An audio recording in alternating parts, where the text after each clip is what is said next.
Hey, hi, hello. Welcome to Diana Emerson today. We're listening to Stolen Identity. A woman has been murdered. Police are sure of that. But nothing else is what it appears to be. Investigators must sort out who's the victim and who's the killer. A father's greeting cards are no cause for joy when his daughter suspects he's not the man he pretends to be. To find the truth, detectives follow a paper trail through a maze of lies. A bundled murder and a twist of fate tip investigators off to a killer's elaborate scheme. But to win a conviction, they'll need his cooperation. Taking a life. Some killers take the phrase literally. After the kill, they assume their victims' lives, concealing their crime and hiding within their new stolen identity.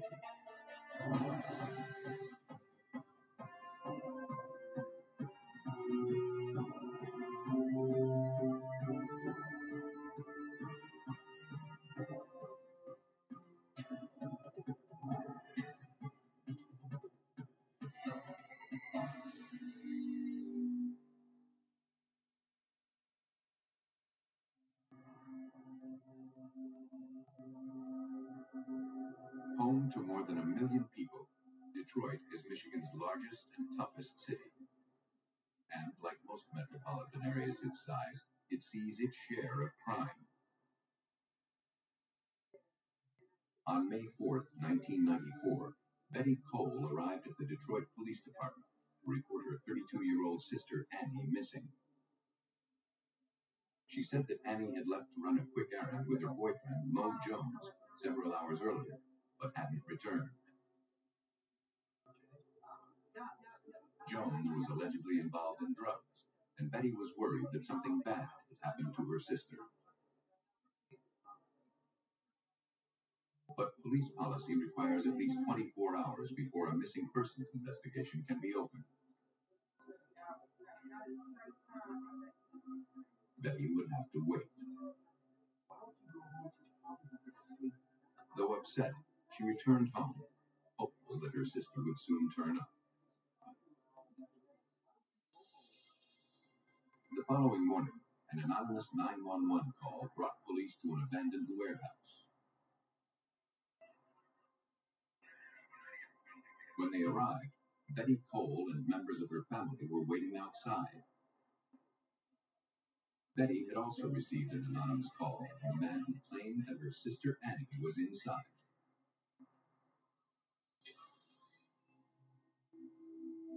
Officers made their way into the building.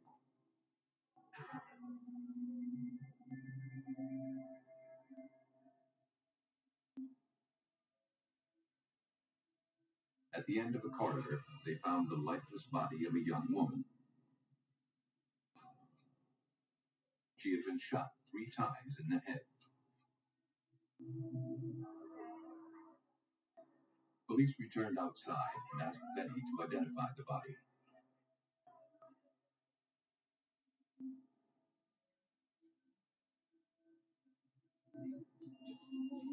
When she saw the victim, she broke down.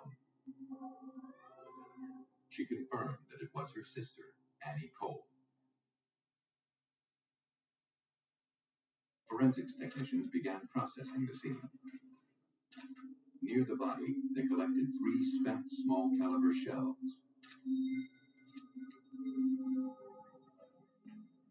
They also found a purse nearby, but it contained no cash, credit cards, or any form of identification.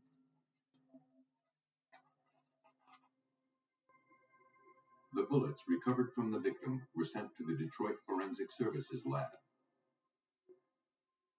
There, Sergeant Paul Hartzell analyzed the slugs and the recovered shell casings using a digital micrometer. The micrometer is a tool that we can use to help us determine caliber of a bullet or to help us determine a probable make of a particular bullet.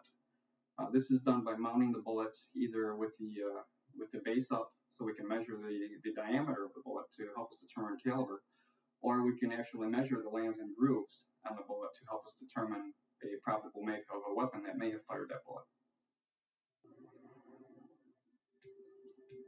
Each brand of gun creates its own characteristic pattern on a slug, and every individual firearm leaves unique marks on a bullet, like the gun's fingerprint. Analysis of the markings on the 3 slugs recovered from the victim led examiners to conclude that it was one gun, a .22 caliber Smith & Wesson, that had been used to commit the murder, indicating a lone trigger man. Sergeant Patrick Hennihan of the Detroit Police Department began his investigation by looking for the last person reported to have been with Annie Cole, her boyfriend, Mo Jones. We weren't able to develop any information on a Mo Jones. We searched, department arrest records, narcotics bureau records, things of that nature. We weren't able to come up with anything. While the search for the mysterious Mo Jones was underway, investigators tried to learn as much as they could about Annie Cole. The victim's fingerprints recovered from the crime scene were entered into the police database containing fingerprint records. After an extensive search, the database turned up no matches. Annie Cole had apparently stayed out of trouble until this terrible day.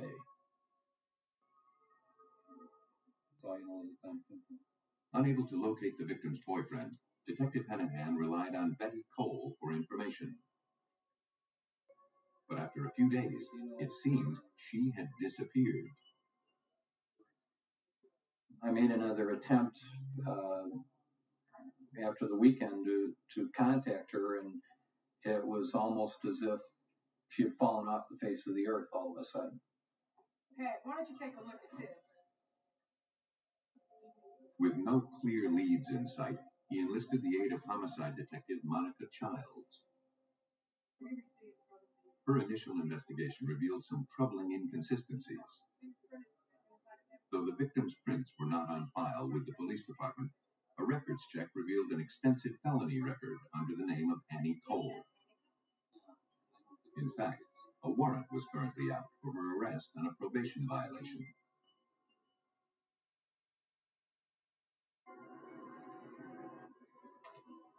Trying to resolve the conflicting information, examiners compared the prints recovered at the crime scene with those contained in Annie Cole's criminal records.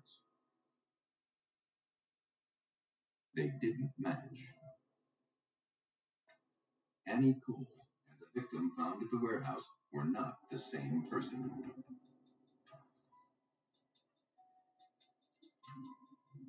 And though there were several people named Annie Cole living in the Detroit metropolitan area, the victim and the known criminal shared a common address.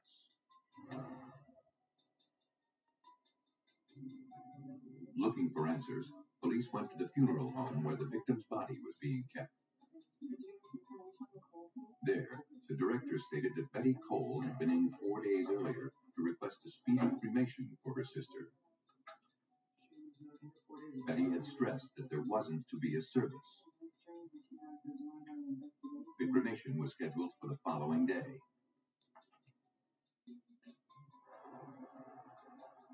For Detective Monica Childs, the arrangements made no sense. Due to the age of the victim and me being an African American, I know culturally we have a service, okay? If there's no body, we have a memorial service. Even if the person is cremated, there's a service. And Pat and I talked about it. He said, that doesn't sound right. That sounds a little odd. I said, that is very unusual. Investigators' strongest clue in this unusual case lay in a casket that was about to be incinerated. They obtained a court order to postpone the cremation.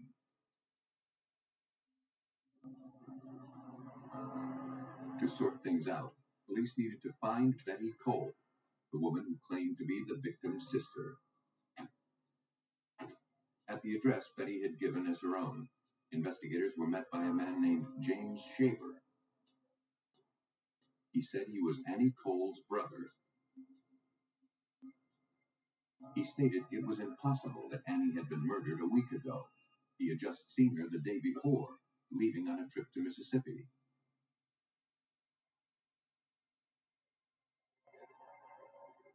And he had never heard of Betty Cole.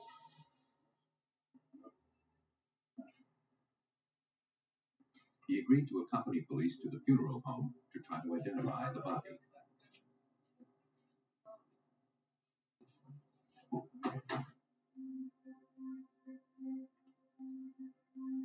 Shaver viewed the body with a total lack of recognition.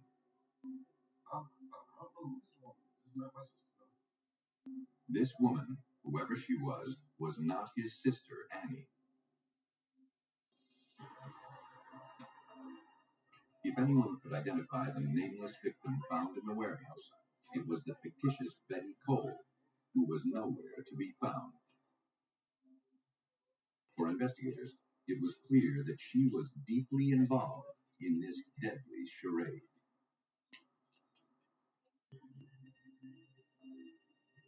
Detroit police struggled to make sense of a bizarre murder investigation.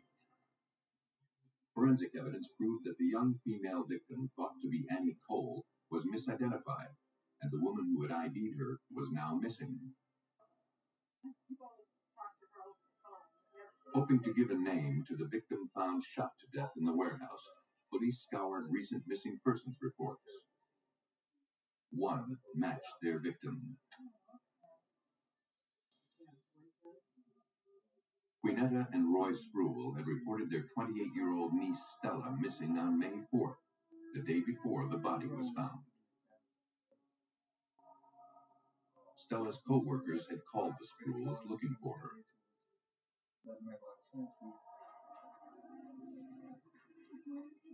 The employees said that when Stella left for lunch that day, she was going to meet someone, though she never said who.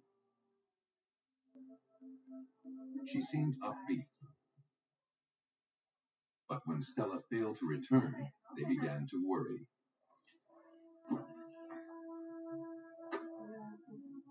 The day after Stella's disappearance, a department store clerk called the Spruills looking for their niece. Stella had just applied for a credit card, and the store needed to verify some information on her application. The Spruills couldn't imagine that Stella would just take off without a word. Stella Sproul, from what we learned from the family, was a religious young lady, a loyal friend, just an all-around good person. Police asked the Spruills to view the body found at the warehouse, which had since been returned to the medical examiner's office. The victim was their niece, Stella Spruill. Now, police had to figure out who had murdered her and why.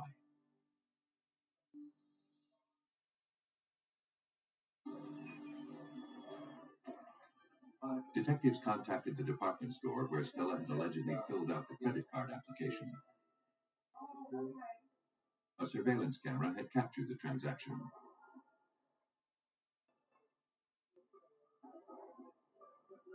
Detectives recognized the woman in the video, and it wasn't Stella Spruill. It was the person who had identified herself as Betty Cole, the victim's sister, at the crime scene.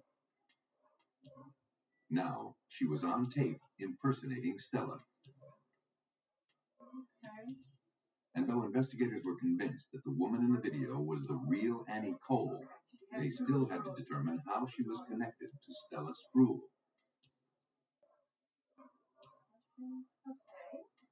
Hoping to find an answer, they went to Stella's workplace.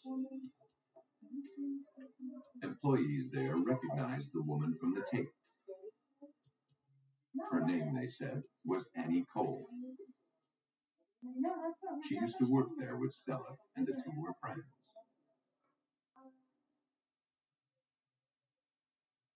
For investigators, there was little doubt that Annie Cole was behind the murder of Stella Spruill. Now they needed proof. Police turned to Annie Cole's family for help.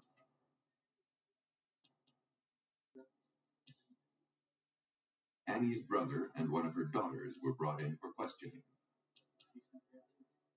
Police believed they might be able to identify the male voice on the anonymous 911 call that brought police to the warehouse where the victim's body was discovered. James Shaver didn't recognize the voice. But Annie Cole's daughter believed she did. While listening to the copy of the 911 tape, the one daughter said, "Well, that's my cousin Leander." Annie Cole's 17-year-old nephew, Leander Foster, was brought in for questioning. Police recognized him as being with the fictitious Betty Cole at the warehouse when the body was discovered. Foster, who had no criminal record, broke down under questioning. He admitted that Annie had promised him and his best friend $5,000 each to kill Stella Spruill. The day before the murder, Annie arranged to meet Stella at a mall parking lot. Leander and his partner were nearby, getting a look at their intended victim.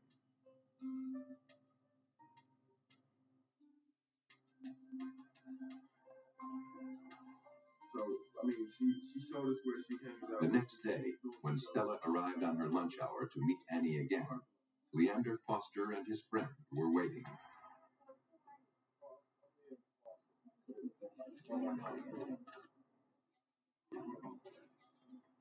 They abducted her at gunpoint, forced her inside the car, and took her to the abandoned warehouse.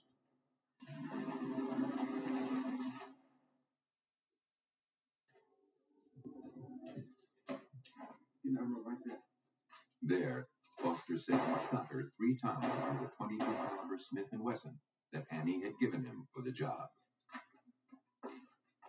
They cleaned out her purse and gave Stella's ID to Annie. The next day, after Annie Cole filed the false missing persons report, Leander called the police to report the body. He didn't know what happened to the murder weapon. On May 11, 1994, a week after Stella Spruill was murdered, Annie Cole was tracked down at a relative's house in Indianola, Mississippi. She was arrested and taken back to Detroit for questioning. But police had already pieced together the motive behind Annie Cole's deadly scheme. Annie Cole was probably a consummate con person. She was aware of outstanding warrants for her arrest and made a calculated decision that she didn't want to go back to prison. Based on her interviews with co-defendants and witnesses, she set in place a plan to assume another person's identity and disappear into the sunset, if you will, and live happily ever after. To fake her own death, Annie needed a real victim. But she had no one in mind. The victim found her. Stella Spruill called her former co-worker to invite her to a makeup demonstration. Annie declined, but realized in that instant who her victim was going to be. Trusting, hard-working Stella Spruill. Annie Cole was convicted of first-degree murder and sentenced to life in prison. Leander Foster also received a life sentence. The other accomplice pled guilty to manslaughter and was sentenced to 15 years in prison.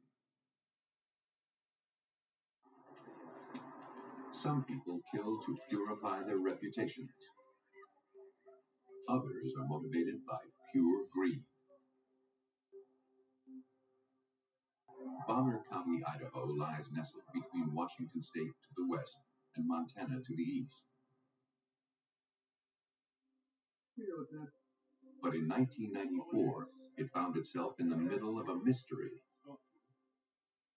In late February, Shelley Kepley arrived at the Bonner County Sheriff's Office. She had flown in from Reno, Nevada to check on her father, Paul Gruber, who lived in the area. She suspected that something was terribly wrong. Shelley said she'd last seen her father a month earlier when he'd come to Reno for the holidays. At age 54, he was independently wealthy as a result of good investments and had recently retired from teaching school. He'd been living in Idaho for about 6 months and seemed happy there. But over the past month or so, Shelley and her son had received several greeting cards and cash gifts from her father. But the signature on the cards didn't really look like his writing. And her repeated phone calls to him went unanswered. If he had gone on a trip, he would have told her his plans. Believing that someone may be impersonating her dad, Shelley didn't know where else to turn.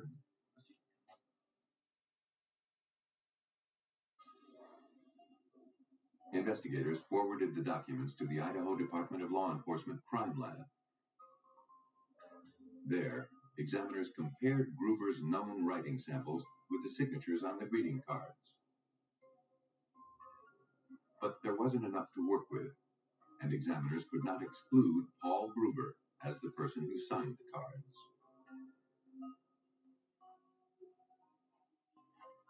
Though police had no evidence of foul play, they agreed to look into the matter. Under the circumstances, Shelley had been given power of attorney over her father's estate. She gave police permission to search his property. Lieutenant Harvey Thompson went to Gruber's house to look around. Shelley had told him that her father kept his financial records and an inventory of his possessions in a locked box hidden in the crawl space. Lieutenant Thompson went there to recover it. There was an inventory in it. There were titles to vehicles in it. There was a little bit of jewelry in it and insurance papers. With the inventory now in hand, investigators made their way through the house. Plastic sheets covering the furniture suggested that Gruber had gone away for an extended period of time. It soon became apparent that several items on the list were nowhere to be found. And they were not the type of things one packs simply to go on a trip. I found out about guns being missing. I found out the computer equipment that should have been there was gone. A gun safe was gone. Just a lot of stuff was gone. It seemed Shelley Kepley's concerns about her missing father were well-founded. And though there was no physical evidence to support it, police were now starting to believe that harm had come to Paul Gruber.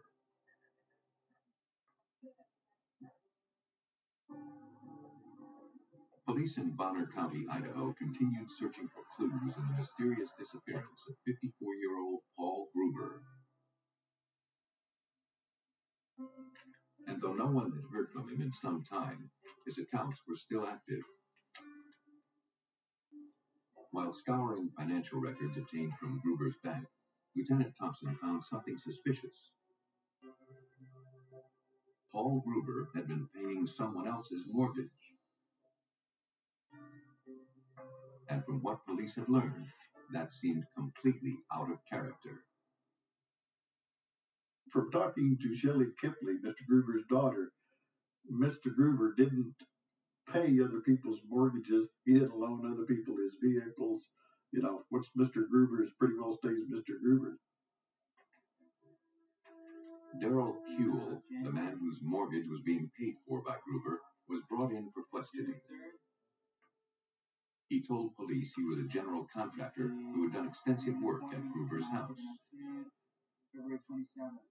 He said he was starting a new home security business and other ventures that Paul Gruber had decided to invest in. Rather than investing cash, however, Gruber had agreed to make payments to Kuehl's mortgage company. To investigators, that arrangement didn't sound like something Shelley Kepley's father would agree to. To be certain they were talking about the same person, police showed Kuehl a photograph of Paul Gruber. But Kuehl didn't recognize him. That wasn't the man he knew. Someone else, it seemed, was trying to pass himself off as Paul Gruber. Investigators asked him to describe the man who hired him to a police sketch artist.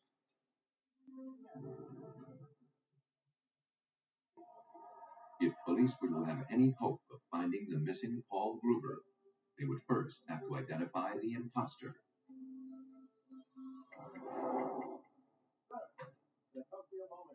Armed with the sketch, police canvassed Gruber's neighborhood, but nobody recognized the face. And no one had seen Gruber for some time.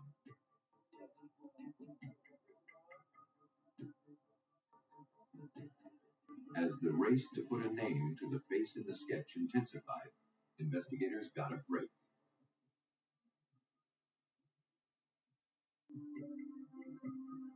The manager of the local post office had heard of the disappearance and informed police that Paul Gruber's mail was still being picked up from his P.O. box. He turned over a tape from a security camera that was located near Gruber's box.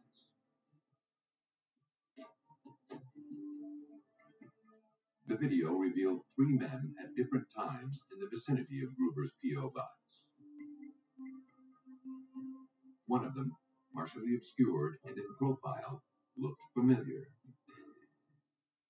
One of the males that was at Mr. Gruber's box during the period of time appeared to be that of Darrell Kuehl. Suddenly, the investigation's best witness was becoming the prime suspect.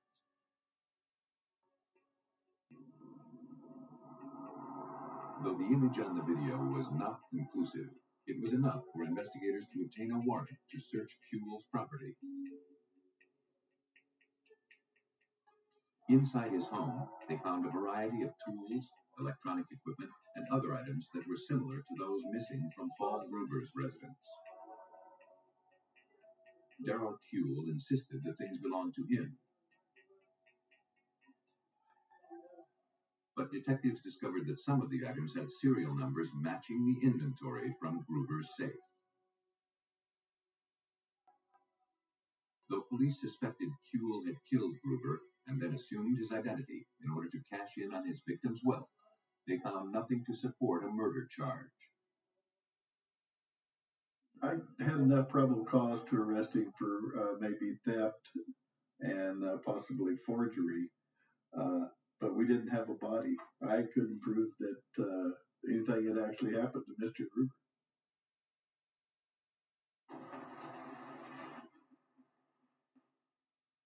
Feeling something may have been overlooked, Lieutenant Thompson ordered another search of Gruber's home. One of the investigators had found a strange depression in the crawl space, and the excavation team began digging beneath the house.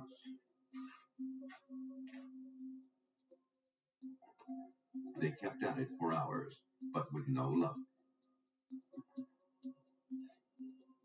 Then, about 2 feet down, they were overcome by the unmistakable smell of a decomposing body.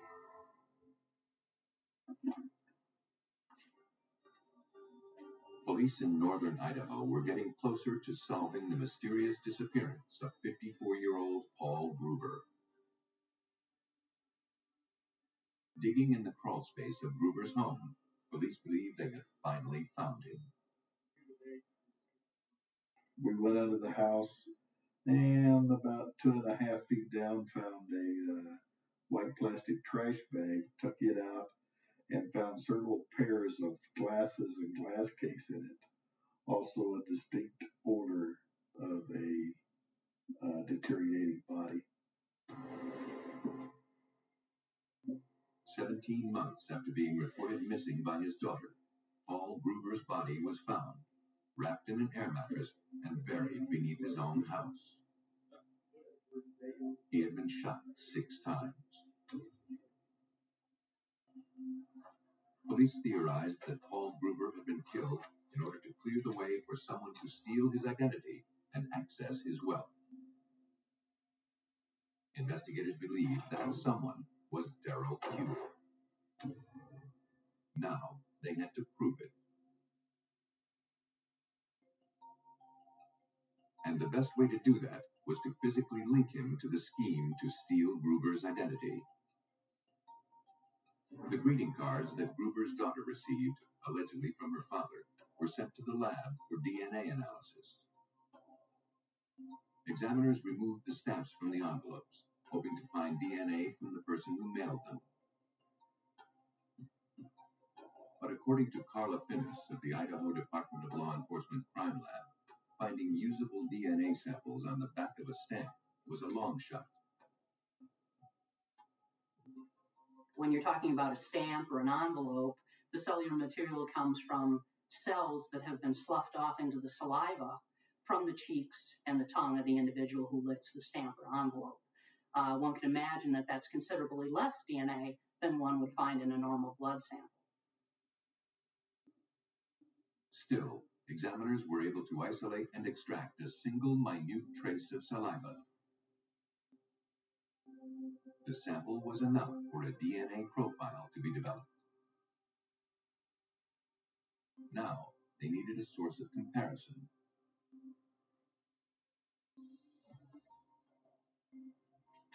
Despite his protestations of innocence, Darrell Kuehl was arrested for suspicion of murdering Paul Gruber. Once in custody, police wasted no time obtaining a blood sample. The evidence was sent back to the crime lab. Examiners generated a DNA profile of Darrell Kuehl. The results were then compared to the profile generated from the stamp. The conclusion was indisputable.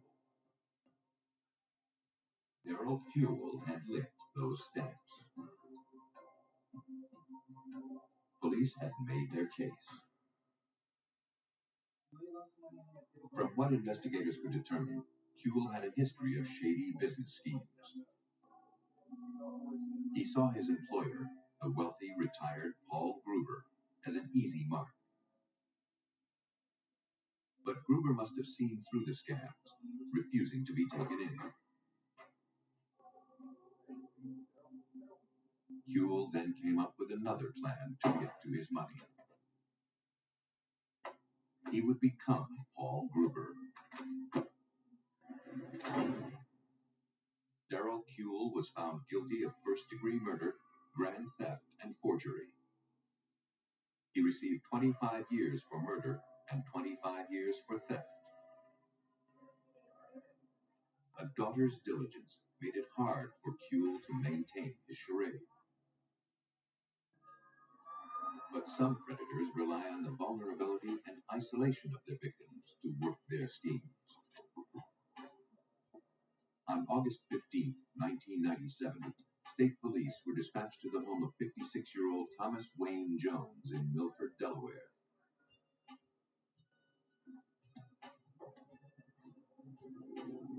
When Jones's home care nurse arrived for work, she found traces of blood on the floor. The house had been ransacked. Valuable coins and several financial records appeared to be missing. Her employer, who was confined to a wheelchair, was nowhere to be found.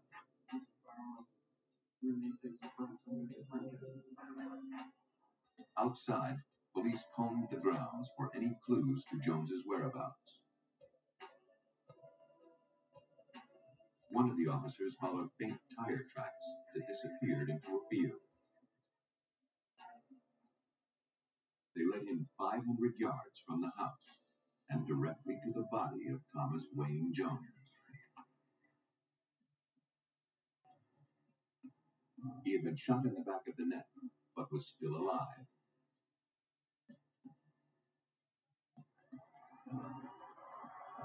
Emergency personnel rushed to the scene.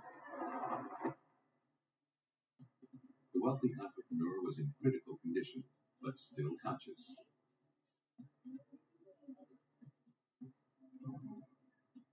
He managed to tell police the identity of his attacker, a longtime friend named George Calomares. Jones said that after being shot, Calomares placed him in a white pickup truck and dumped him in the field. A warrant was issued for Calomares' arrest. Records indicated that Calomares was living across the Delaware border in Silver Spring, Maryland. There, officers from the Montgomery County Police Department were asked to bring in the suspect in the shooting of Thomas Wayne Jones. But when police went to pick Calomares up, he wasn't home. Calomares' wife Noreen stated that she had not heard from her husband in a few days. But she agreed to contact the police if and when she heard from him.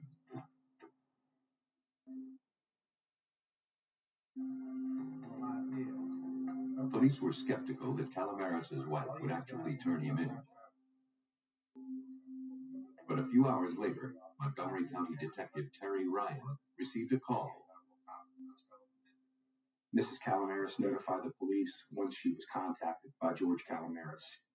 He was living in a wooded area, essentially on the land, close to the home, and he contacted her in an effort to get some money and clothing. Mrs. Calomares told police that her husband was on his way to a nearby convenience store to buy supplies. When he exited the store, police were waiting. They moved in and made the arrest. He was transported to the Maryland Detention Center and booked for the attempted murder of Thomas Wayne Jones.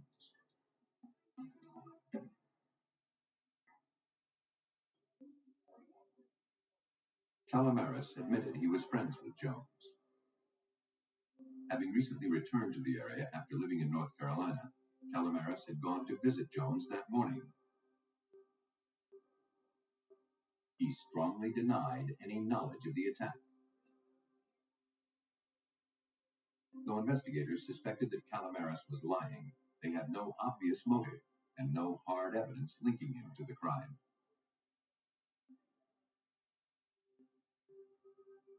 Believing Calomares' truck used to transport the victim into the field would yield valuable clues, police spent the next few months trying to track it down. But its whereabouts remained unknown. Then they got a tip.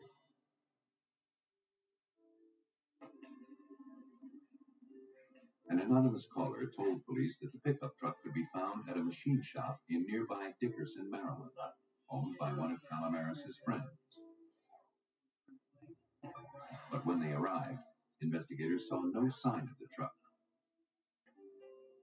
The shop owner denied any knowledge of the vehicle, though he admitted he was friends with George Calomares. The lead appeared to be a waste of time, until a bundle of mail caught the detective's eye. The name on the letters bore a striking similarity to the name of the shooting victim in Delaware. Several pieces of mail from a bank in North Carolina addressed to a person named Gary Wayne Thomas. We knew that this similarity in names, our Delaware victim Thomas Wayne Jones, was probably more than a coincidence. In fact, at the point we expected it was probably some alias that Calomares had contrived from the Jones case. The shop owner claimed that he didn't know who Gary Wayne Thomas was. He said Thomas's mail arrived there and George Calamares picked it up. And now that Calamares was in prison awaiting extradition to Delaware, his wife collected it. Unsure if this clue was related to the shooting of Thomas Wayne Jones in Delaware, Montgomery County Detective Joe Landano contacted the North Carolina Bank to see if there really was a client by the name of Gary Wayne Thomas.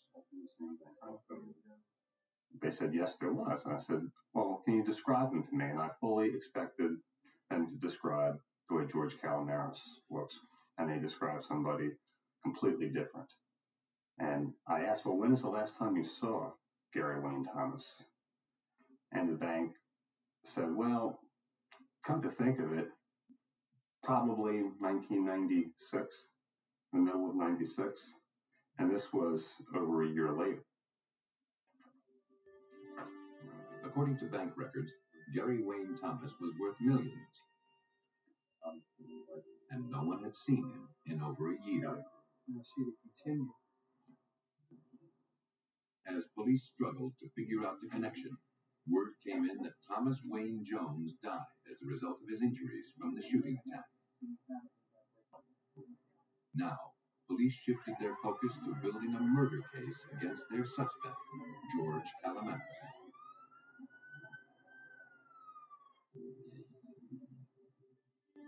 While police struggled to link George Calamares to the murder of Thomas Wayne Jones in Delaware, their investigation uncovered a strange clue.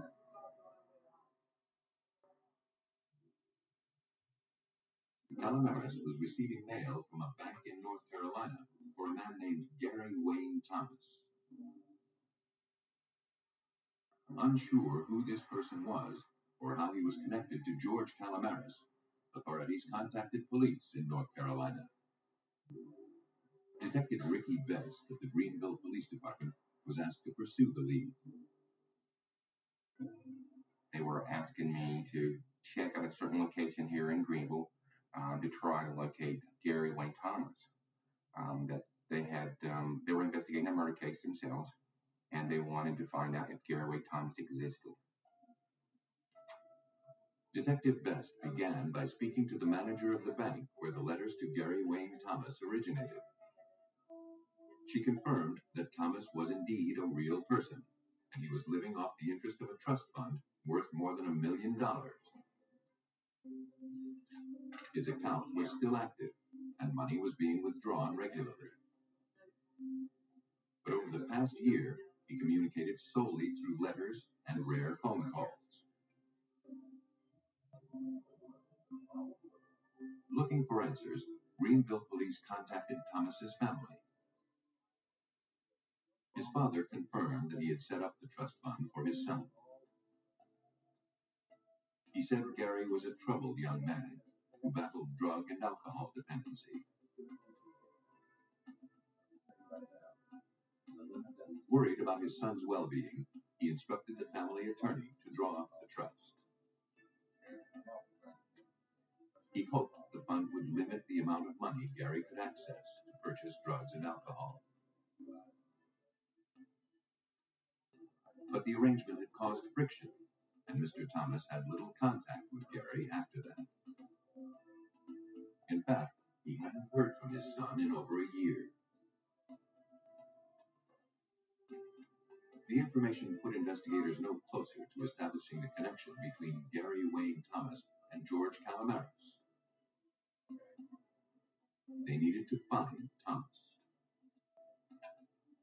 Hoping to track him down, police contacted the apartment manager of his last known address. She said that Gary Wayne Thomas disappeared sometime around June or the first part of July of 1996. That she thought it to be odd because he left all of his belongings there in the apartment. But one of Gary's friends, she referred to him as George Calamares, told her that Gary was away in Maryland.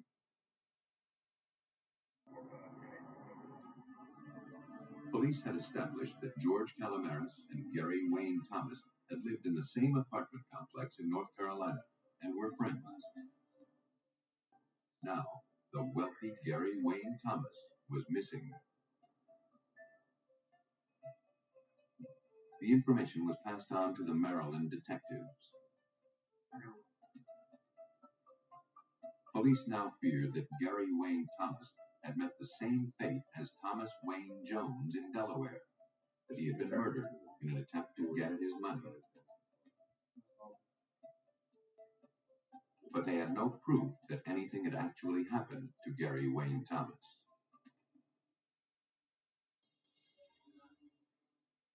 In fact, money was still being withdrawn from Thomas's account through a bank in Silver Spring, Maryland. But it couldn't be Calomares making the withdrawals. He was in prison. Well, we asked the bank to please keep the account open. Don't close it. Allow the withdrawals to continue so we could start tracing them. And when we did that, we immediately, from the codes, from the transaction codes, we could find out what bank the money was being withdrawn from in Maryland, obtained the bank film, and the first film we obtained, the person obtaining the money was Noreen Calomares, George's wife.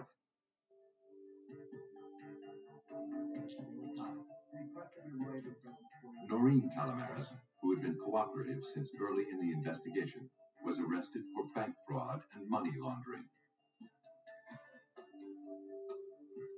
A subsequent search of the Calomares home uncovered Gary Wayne Thomas's ATM card and some unmailed letters allegedly signed by him asking his bank to increase his monthly allowance.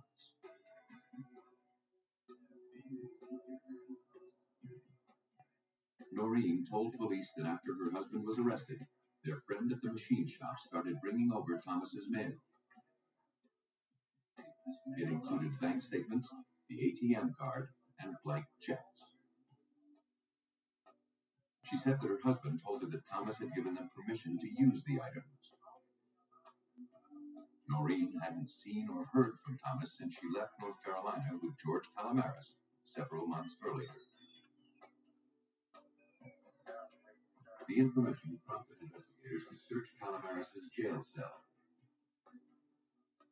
Several typewritten letters ready to be mailed to the bank in North Carolina, signed Gary Wayne Thomas, were confiscated. Because the U.S. mail was being used to perpetuate the crimes, the evidence was forwarded to the U.S. Postal Inspection Service Crime Lab in New York.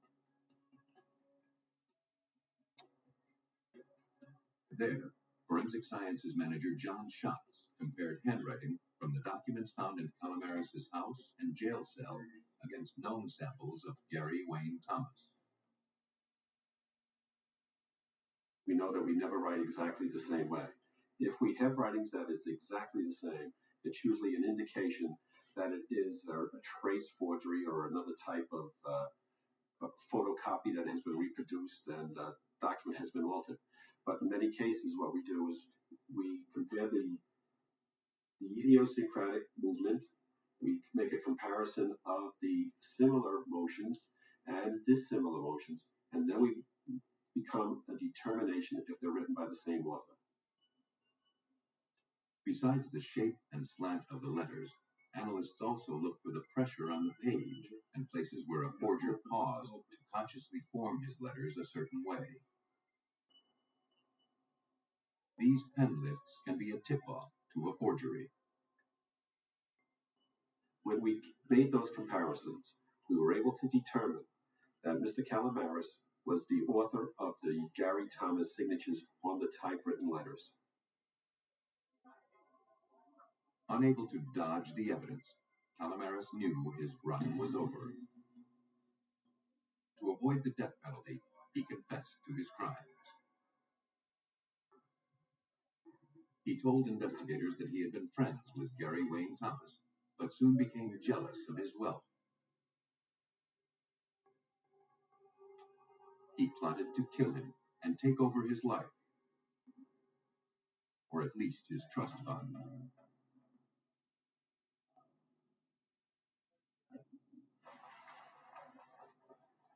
In July 1996, Calomares offered to show Thomas some marijuana plants he said he was growing in a field near the apartments.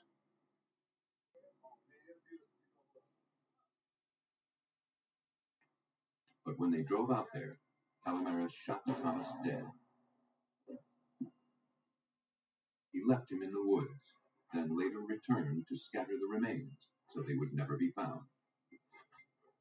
The crime went undetected for almost 3 years.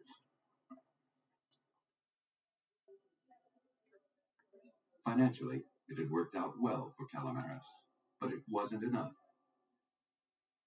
Soon after returning to Maryland, he began devising another scheme.